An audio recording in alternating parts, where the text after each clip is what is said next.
প্রিয় শিক্ষার্থী, আসসালামু আলাইকুম। কেমন আছো তোমরা? নিশ্চয়ই ভালো এবং বই খাতা নিয়ে বসে গেছো ক্লাস করার জন্য, তাই তো শিক্ষার্থী? ষষ্ঠ শ্রেণীর শিক্ষার্থী, চলো আজ আমরা দেখব সপ্তম অধ্যায়ে তোমাদের বাংলাদেশ বিশ্ব পরিচয় বইয়ের সপ্তম অধ্যায়ের বাংলাদেশের অর্থনীতির বিষয়টা আজ আমরা দেখব। তাহলে তোমরা পার্ট 4টা বের করো। 60 পেজে আসছে তোমাদের পার্ট 4, বাংলাদেশের অর্থনৈতিক উন্নয়নের সম্ভাবনা। তাহলে চলো যে আমরা একটু দেখি যে অর্থনৈতিক উন্নয়নটা কি। এই অর্থনৈতিক, তোমরা তো জানো যে বাংলাদেশ উন্নয়নশীল দেশ। স্বাধীনতার 40 বছর পার হয়ে যার পরে এখন আমরা দেখছি যে বাংলাদেশ কিছুটা উন্নতির দিকে ধাবিত হচ্ছে এবং বাংলাদেশ এখন কি অনেকটাই উন্নতির পথে চলে গেছে, তাই তো? অর্থনৈতিক উন্নয়ন, বাংলাদেশ কিন্তু একটা উন্নয়নশীল দেশ। আর এই উন্নয়নশীল দেশের মতো পৃথিবীর অন্যান্য যে উন্নয়নশীল দেশগুলো আছে সেই দেশের মতো বাংলাদেশও কিন্তু উন্নয়নের পথে অনেকখানি এগিয়েছে। আর এই উন্নয়ন করতে গেলে কিন্তু আমাদের কিছু বাধা আছে। এই বাধাগুলো কি? তোমার যেমন শিক্ষার অভাব, দারিদ্রতা, তারপরে তোমার জনসচেতনতা, যে বিভিন্ন যে বিষয়গুলো আছে সেই, তারপরে জনস্বাস্থ্য, এগুলো কিন্তু তোমার মানে ভগ্ন স্বাস্থ্য, এগুলো কিন্তু তোমার অর্থনৈতিক উন্নয়নের পথে বাধা। তাহলে চলো যে এই বাধা, এই যে উন্নয়ন, যে এই উন্নয়ন করতে গেলে আমাদের কিছু কাজ করতে হবে। এই কাজগুলো কি চলো দেখি। তাহলে উন্নয়নের পথ, তোমাদের বইয়ের 61 পেজটা বের করো। ওখানে দেখো যে লেখা আছে উন্নয়নের পথ, মানে উন্নয়ন করতে গেলে যে পথটা আমাদের দেখতে হবে, যে পথে আমাদের এগোতে হবে, সেই পথটা হচ্ছে এখন আমরা দেখব। তাহলে এই উন্নয়নের পথের প্রথম বিষয়টা হচ্ছে কি? তোমার জনসংখ্যাকে জনসম্পদে রূপান্তর করতে হবে। জনসংখ্যাকে কি করতে হবে? জনসম্পদে রূপান্তর করতে হবে। জনসম্পদে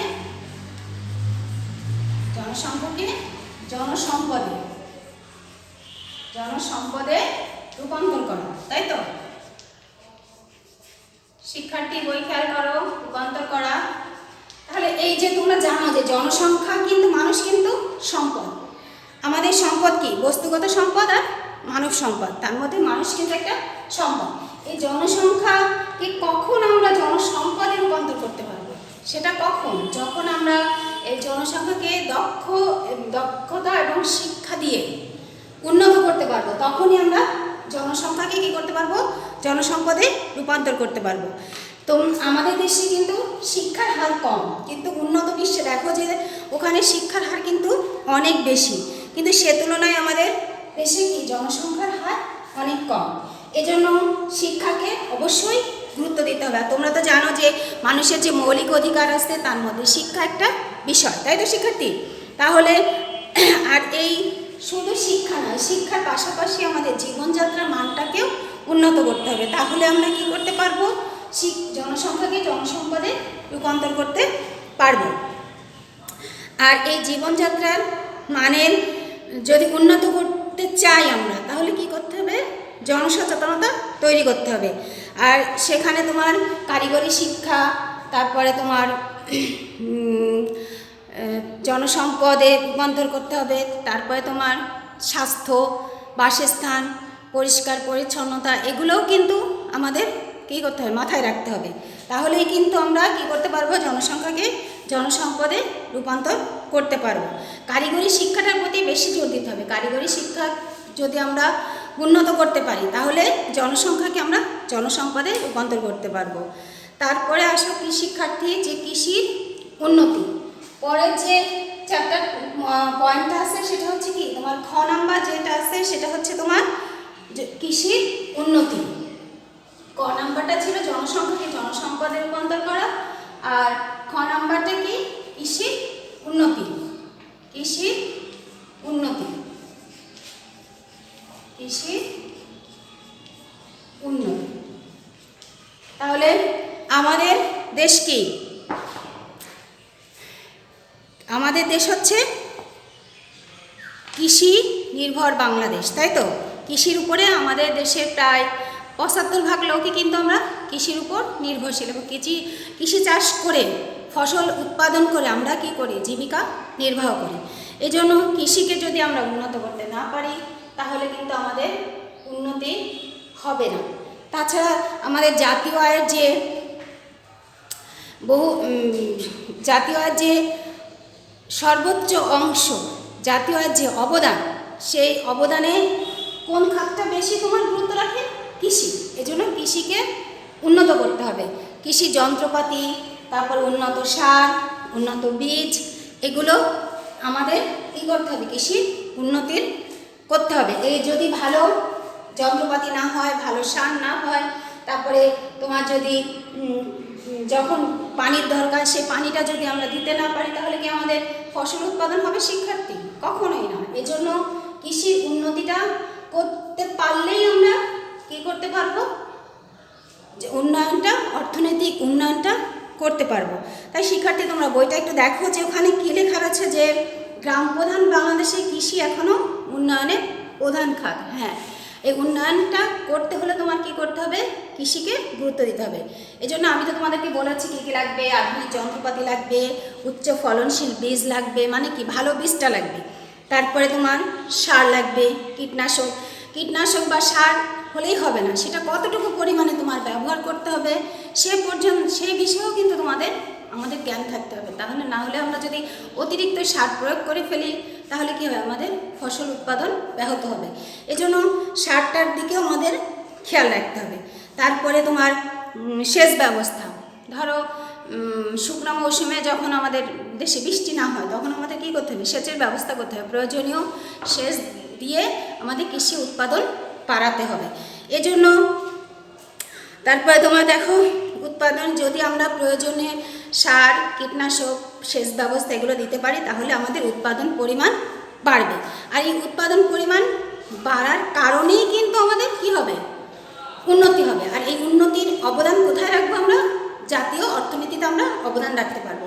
এজন্য কৃষিকে বলা হয় যে অর্থনৈতিক উন্নয়নের একটা হাতিয়ার হিসাবে ধরা হয়। শিক্ষার্থী বন্ধুরা আসো শিক্ষার্থী, এবার পরের গ নাম্বারটা আমাদের কি আছে একটু খেয়াল করো বইতে। দেখো যে ওখানে আছে প্রাকৃতিক সম্পদের ব্যবহার। গ নাম্বারটা আছে তোমার প্রাকৃতিক সম্পদের ব্যবহার। প্রাকৃতিক সম্পদের ব্যবহার, সম্পদের ব্যবহার, ব্যবহার। তাহলে শিক্ষার্থী এবার আসো, তাহলে এই প্রাকৃতিক সম্পদটা কি? তোমরা তো জানো যে বাংলাদেশে প্রাকৃতিক সম্পদের অভাব নেই। এর মধ্যে কি আছে তোমার কয়লা, গ্যাস, প্রাকৃতিক গ্যাস, তারপরে তোমার তেল আছে, চুনা পাথর, সিলিকা বালু, এগুলো কিন্তু আমাদের দেশের প্রাকৃতিক সম্পদ। আর এই সম্পদটা কি করতে হবে, সম্পদের সুষ্ঠু সংরক্ষণ করতে হবে। এই সম্পদ যদি আমরা নষ্ট করে ফেলি তাহলে কি আমাদের কি প্রাকৃতিক সম্পদকে আমরা রক্ষা করতে পারবো? কখনোই না। এজন্য আমাদের প্রাকৃতিক সম্পদের প্রতি গুরুত্ব দিতে হবে। তাদেরকে প্রাকৃতিক সম্পদ যেন নষ্ট না হয় সেদিকে আমাদের সজাগ দৃষ্টি রাখতে হবে। আর এই প্রাকৃতিক সম্পদ আমরা কোথায় কাজে লাগাবো? শিল্প কারখানায়, উৎপাদনে। আর এই শিল্প কারখানায় এই প্রাকৃতিক সম্পদকে যদি আমরা কাজে লাগাতে পারি তাহলে কী হবে, আমাদের অর্থনৈতিক উন্নয়ন হবে, তাই তো? আর এই শিল্প উন্নয়ন হলেই কিন্তু তোমার অর্থনৈতিক উন্নয়নও আস্তে আস্তে বাড়বে। শিল্প উন্নয়নের সাথে সাথে আমাদের অর্থনৈতিক উন্নয়নটাও চলবে। এই জন্য প্রাকৃতিক যে শিল্প কারখানায় যে প্রাকৃতিক সম্পদ ব্যবহার করা হয় সেটা আমাদেরকে খেয়াল রাখতে হবে যেন প্রাকৃতিক সম্পদের সুষ্ঠু ব্যবহারটা হয়। আর এই প্রাকৃতিক সম্পদের কারণেই কিন্তু আমাদের অর্থনৈতিক উন্নয়ন সম্ভব। বোঝা গেছে শিক্ষার্থী? এবার আসো যে পরের যেটা আছে সেটা কি, শিল্পের প্রসার। ঘ নাম্বারটা দেখো যে শিল্পের প্রসার, শিল্পের প্রসার। তাহলে শিক্ষার্থীদের যে শিল্পের প্রসারটা কি, আমাদের কি কি শিল্প আছে সেটা আমাদের আগে জানতে হবে। যে গার্মেন্টস আছে, ঔষধ আছে, তারপর সিমেন্ট আছে, সার আছে, পোশাক আছে, এগুলো বিভিন্ন ধরনের কি আছে শিল্প আমাদের দেশে আছে। এই শিল্প খাতকে আমাদের কি করতে হবে, উন্নতি করতে হবে। আর এই উন্নতি করার ফলেই কিন্তু আমরা কি করব, অর্থনৈতিক উন্নয়নে অবদান রাখবো। এর ফলে যে আমাদের যে অর্থ উপার্জন হবে সেই অর্থটাকে আমরা কি করব, অর্থনীতি জাতীয় আয়ের অন্তর্ভুক্ত করতে পারবো। আর এই জাতীয় আয়ের অন্তর্ভুক্ত করতে পারলেই কিন্তু আমরা কী করবো, আমাদের অর্থনৈতিক উন্নয়নটা হবে। তাহলে দেখো যে যে তারপরে শুধু তাই না, এই যে আমাদের যে শিল্পগুলো আছে, যে গার্মেন্টস, ওষুধ, তারপরে তোমার সিমেন্ট, সিরামিক, এগুলো যে আছে, এগুলো কিন্তু আমরা দেশের চাহিদা পূরণ করে যদি বিদেশে রপ্তানি করতে পারি, তাহলে আমাদের দেশের বৈদেশিক আয় বেড়ে যাবে। আর এই বৈদেশিক আয় কিন্তু আমরা কি করব, আমাদের অর্থনীতি জাতীয় আয়ে অন্তর্ভুক্ত করব। তখনই আমাদের কি হবে, অর্থনৈতিক উন্নয়নের যে চাকাটা সেটা আরও বেশি গতিশীল হবে, আরও বেশি শক্তিশালী হবে। ঠিক আছে শিক্ষার্থী, এবার আসো যে নাম্বারটা আমরা দেখি কি আছে, অবকাঠামো। অবকাঠামোটা দেখো একটু, অবকাঠামো, অবকাঠামো, অবকাঠামো, অবকাঠামো কি? অবকাঠামো নিশ্চয়ই তোমরা জানো যে দালান কোঠা, তারপরে তোমার সেতু, বিদ্যুৎ, পানি, এগুলো যাই আছে এগুলোকে আমরা কিসের মধ্যে ধরবো, রেলপথ, সড়ক পথ, এগুলো আমরা অবকাঠামোর মধ্যে ধরবো। আর এইগুলি যদি উন্নতি হয় তাহলে কি হবে, এগুলোর উন্নতি না, এগুলো আমাদের উন্নতি করতে হবে, তাহলে আমরা অর্থনীতিতে অবদান রাখতে পারবো। আর এটা যদি আমরা এই যে অবকাঠামো যদি উন্নত করতে না পারি, তাহলে আমাদের কি হবে, শিল্প বা কৃষি, তারপরে বাণিজ্য, সেবা, কোনো খাতেই কিন্তু এটা উন্নতি করা সম্ভব হবে না। এই জন্য আমাদের অর্থনৈতিক উন্নয়নের শর্ত হিসাবে কিন্তু অবকাঠামোকে ধরতে হবে। এই অবকাঠামোর উন্নয়ন করতে পারলেই কিন্তু আমরা কী করতে পারবো, উন্নতি করতে পারবো, অর্থনৈতিক উন্নয়নটা সম্ভব হবে। উন্নয়নের যে পথ আছে সেই পথটাকে আমরা আরও ত্বরান্বিত করতে পারবো, আরও গতিশীল করতে পারবো শিক্ষার্থী।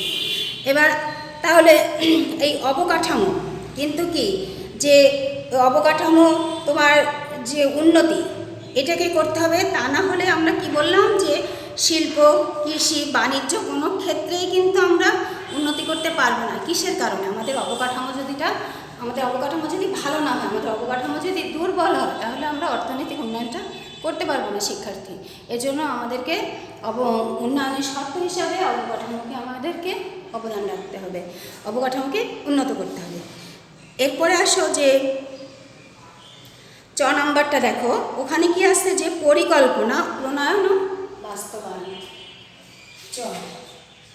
পরিকল্পনা, প্রণয়ন ও বাস্তবায়ন, পরিকল্পনা, প্রণয়ন ও বাস্তবায়ন, প্রণয়ন ও বাস্তবায়ন। পরিকল্পনাটা কি? তোমরা শিক্ষার্থী, তোমরা যখন একটা দিনে যখন তোমরা একটা রুটিন করে থাকো যে আমি এখন এই কাজটা করব, এখন আমি ভাত খাবো, ভাত খেয়ে তারপরে পড়তে বসবো, এইটা যে তোমাদের একটা পরিকল্পনা করো যে এই কাজের পরে আমি এই কাজটা করব, এই পরিকল্পনাটা করতে হবে। সেজন্য তোমার অর্থনৈতিক উন্নয়নে করতে গেলেও কিন্তু পরিকল্পনাটা করতে হবে। কেননা পরিকল্পনা হচ্ছে কোনো কাজের অগ্রগতির প্রধান ধাপ। তুমি যদি পরিকল্পনা না করো, তাহলে কোনো কাজই তুমি সুষ্ঠুভাবে সম্পাদন করতে পারবে না। এই জন্য পরিকল্পনাটা তোমার দরকার। আর এই পরিকল্পনাটা হচ্ছে কি, এই দেশের অর্থনৈতিক উন্নয়নের জন্য যে শুধু একটা পরিকল্পনা করতে হবে, শুধু তাই না, তার শুধু পরিকল্পনা করে আমরা রেখে দিলাম তাহলে হবে না। এই পরিকল্পনাটাকে কি করতে হবে, আমাদের পাশাপাশি বাস্তবায়ন করতে হবে। পরিকল্পনায় কী কী ছিল, সেই পরিকল্পনা অনুযায়ী আমাদের কাজে অগ্রসর হতে হবে। আর যারা এই পরিকল্পনা, দেশের অর্থনৈতিক উন্নয়নে যারা এই পরিকল্পনা করে থাকে, তাদের কি করতে হবে, এই পরিকল্পনা বাস্তবায়নের পেছনে যারা আছে, যাদের দায়িত্ব দেওয়া আছে, তাদের দায়িত্ব সবাইকে তার স্থান থেকে, নিজ নিজ স্থান থেকে কাজ করে যেতে হবে, পরিকল্পনা বাস্তবায়নের জন্য চেষ্টা করে যেতে হবে। তাহলে যদি শুধু আমরা পরিকল্পনা করে বসে থাকি তাহলে কিন্তু হবে না। এই জন্য পরিকল্পনাটাকে বাস্তবায়নও আমাদেরকে করতে হবে, তাই তো শিক্ষার্থী? এবার আসো যে জনসংখ্যাকে আমরা কিভাবে মানব সম্পদে পরিণত করতে পারি, তার কিছু উপায় দেখি আমরা। আমরা তো দেখলাম যে এটা হচ্ছে তোমার উন্নয়নের পদ, তাই তো শিক্ষার্থী? এবার দেখব যে আমরা তো বলেছিলাম যে মানুষ সম্পদ, তাই তো? এই সম্পদকে কিভাবে আমরা মানুষকে কিভাবে আমরা সম্পদে পরিণত করতে পারি তার কিছু কৌশল আমরা দেখব। মানব সম্পদের যে কৌশলগুলো আছে দেখো শিক্ষার্থী, 62 পেজে পার্ট 5-এ আসতে দেখো জনসমষ্টিকে জনসম্পদে পরিণত করার কৌশল। জনসমষ্টিকে জনসম্পদে পরিণত করার কৌশল।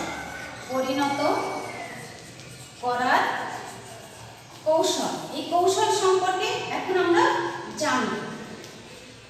তাহলে চলো দেখি কি আছে। যে এই যে আমি বলেছিলাম যে যখন শিক্ষা ও দক্ষতার ভিত্তিতে মানুষকে আমরা শ্রম খাতে অবদান রাখতে পারবে, তখনই সে কী হবে? মানব সম্পদ হবে, তাই তো শিক্ষার্থী?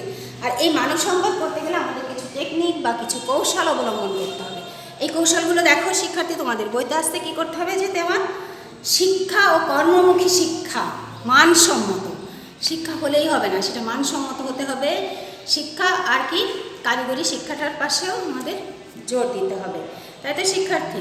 তাহলে কিন্তু আমরা মানব সম্পদে পরিণত হতে পারব। তারপর দেখো যে প্রযুক্তিগত জ্ঞান। প্রযুক্তি, আজ বাংলাদেশ প্রযুক্তিতে অনেক এগিয়ে গিয়েছে। এই প্রযুক্তিগত জ্ঞান যদি এবং সেটাকে কোথায় প্রয়োগ করতে হবে সেটাকেও উন্নত করার মাধ্যমেও কিন্তু আমরা মানব সম্পদে পরিণত করতে পারি। তারপরে দেখো যে পেশাগত প্রশিক্ষণ দান এবং দক্ষতা অর্জনের সহায়তা প্রদান। কোনো কাজে যদি তুমি প্রশিক্ষণ দাও তাহলে সেই কাজটা কী হবে? তুমি ভালোভাবে করতে পারবে। এই জন্য প্রশিক্ষণের ব্যবস্থা থাকতে হবে। পাশাপাশি তোমার কি যে সে বিষয়ে যেন দক্ষতা অর্জন করতে পারে সেটাও তোমার, সেদিকে তোমার খেয়াল রাখতে হবে শিক্ষার্থীরা। এবার আসো যে উৎপাদনমুখী কর্মকাণ্ড, মানে যে কাজগুলো উৎপাদনমুখী সে কাজগুলো আমাদের বেশি বেশি করতে হবে। এই উৎপাদনমুখী কাজ যদি আমরা করতে পারি তাহলে আমরা অর্থনৈতিক উন্নয়নে অবদান রাখতে পারবো। ফলে আমাদের কি হবে? অর্থনৈতিক উন্নয়ন সচল হয়ে যাবে, আরও উন্নত হবে। এজন্য আমাদেরকে উৎপাদনমুখী কাজ বেশি বেশি করতে হবে। তারপরে আসো শিক্ষার্থী যে উৎপাদনমুখী কর্মকাণ্ডে মূলধন খাটানোর কৌশল শিক্ষা দেয়। উৎপাদনমুখী কাজে উৎপাদন করতে গেলে তো আমাদের কিছু অর্থের প্রয়োজন, তাই না শিক্ষার্থী? কারণ অর্থ ছাড়া কিন্তু আমরা কোনো কাজ করতে পারবো না। এজন্য উৎপাদনমুখী যে কর্মকাণ্ড আছে সে কাজে আমাদের কি মূলধন বিনিয়োগ করতে হবে। এই বিনিয়োগ করার মাধ্যমেও কিন্তু আমরা উন্নতি করতে পারবো। তারপরে আসো শিক্ষার্থী যে উদ্ভাবনী ক্ষমতা, মানে কিছু উদ্ভাবন করা, কিছু আবিষ্কার করা, এগুলো যদি আমরা করতে পারি তাহলে আমরা অর্থনৈতিক উন্নয়নে অবদান রাখতে পারবো। তাহলে আমরা এই অবদান রাখার ফলেই কিন্তু আমরা কী করতে পারবো? জনসমষ্টিকে জনসম্পদে পরিণত করতে পারবো। তারপরে আসো যে স্বাস্থ্য, উন্নত স্বাস্থ্য বাসস্থানের নিশ্চয়তা। কারণ স্বাস্থ্য যদি ভালো না থাকে আমরা কোনো কাজে আমাদের ভালো লাগবে না। তারপর তোমার নিশ্চিত একটা বাসস্থানের ব্যবস্থা করতে হবে, থাকার জায়গার ব্যবস্থা করতে হবে। যদি ভালো কোনো থাকার জায়গার ব্যবস্থা না থাকে আর ভালো পরিবেশ না থাকে, আর ভালো পরিবেশ না থাকার কারণে কিন্তু আমাদের কী হবে? স্বাস্থ্য হানি হবে। অপরিষ্কার অপরিচ্ছন্ন জায়গায় কিন্তু আমরা ভালোভাবে থাকতে পারবো না। এই জন্য বাসস্থানটাকেও যেমন গুরুত্ব দেওয়া হয়েছে তেমন তোমার উন্নত স্বাস্থ্যটাকেও গুরুত্ব দেওয়া হয়েছে জনসংখ্যাকে তোমার মানব সম্পদে পরিণত করার জন্য। শিক্ষার্থী একটু খেয়াল করো। তারপরে আসো দেখো যে কর্মসংস্থান, এটাই হচ্ছে তোমার সর্বশেষ যে বিষয়টি আছে আমাদের মানব সম্পদ উন্নয়নের যে টেকনিক, যে কৌশলগুলো আছে সেটার মধ্যে সর্বশেষ যে বিষয়টা আছে সেটা কি? কর্মসংস্থান। মানে কি? কাজের সৃষ্টি করতে হবে, যেন আমাদের দেশে কোনো বেকার লোক না থাকে, তাদের কাজের ব্যবস্থা করতে হবে। তাহলে আমরা কি করতে পারবো? তোমার যে জনসংখ্যাকে যখনই সে শ্রম শক্তিতে অবদান রাখতে পারবে তখনই সে কী হবে? মানব সম্পদে পরিণত হবে। আর এজন্য আমাদের কী করতে হবে? যখনই মানব সম্পদে পরিণত করতে গেলে আমাদেরকে কী করতে হবে? কর্মসংস্থানের সৃষ্টি করতে হবে। আর এই কর্মসংস্থান সৃষ্টির মাধ্যমেই কিন্তু জনসংখ্যাকে আমরা কী করতে পারবো? জনসম্পদে রূপান্তর করতে পারবো। তাই শিক্ষার্থী তোমরা একটু খাতাটা বের করো, এই বের করে তোমরা তোমাদের বাড়ির কাজটা একটু লিখে নাও।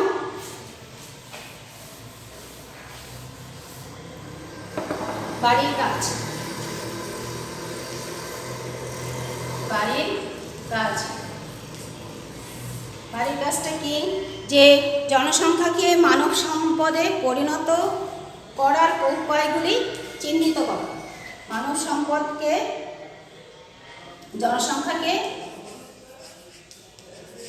জনসংখ্যাকে মানব সম্পদে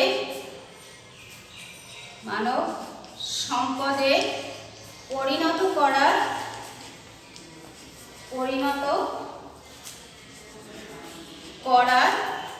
উপায়গুলি চিহ্নিত করা। উপায়গুলি চিহ্নিত করো।